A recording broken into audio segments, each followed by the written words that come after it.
بعد از تماشای فیلم مستند خیانت و خلاصه آمدم که اعضایان حزب نسلی اسلام برای عملی کردن فکر و عقیده‌های غلطانه خود با کردارهای ناشایان دست زده. حتی در ما که در فیلم تماشا نمودیم در باشگاه‌هایی که در باشگاه آدم‌ها را زندانی کردند.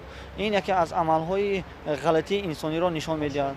در حقیقت تهیه‌گران فیلم توانستند با دلیل‌های رد نشونده با شاهدی اشتراکیان حادثه ها و معلومات بایگانی با عملهای سابق حزب نسلی اسلامی و اعضایان خیانت پیشه آنها بهای درست داده منظری تاریخی سیاسی کشور را تصویر نمایند. من رفتار کرداری پیروان تشکیلات تروریستی اکستریمیستی حزب نسلی اسلامی محکوم کرده تاکید می‌نمایم که هر یکی ما امروز ضرور میباید هر یکی ما را ضرور میباید به خلاصه ضروری آمده علل خصوص جوانان در تجدید جامعه و حفظ استقلالیت دولتی و دستاوردهای آن با دولت و حکومت همکاری فعال براه طوری که از تاریخ معلوم است هر نفری که به دولت ملت خیانت میکند دولت ملت هرگز او را نمیبخشد. به مانند محیدین کبیری و پیروان او چون که آنها به دولت ملت خیانت کردند ملت تاجیک دولت تاجیک مردم تاجیک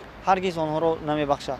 و من مراجعت خویش را به محیدین کبیری و پیروان او میرسانم که مردم را با راه‌های فریبگرایی با عقیده‌های غلطانه خود فتاده نکنند گمراه نکنند و جامعه آرام ما را ناآرام نسازند. زیرا ما این آرامی را با یک راه‌های دشوارترین زندگی طی کرده آمدیم.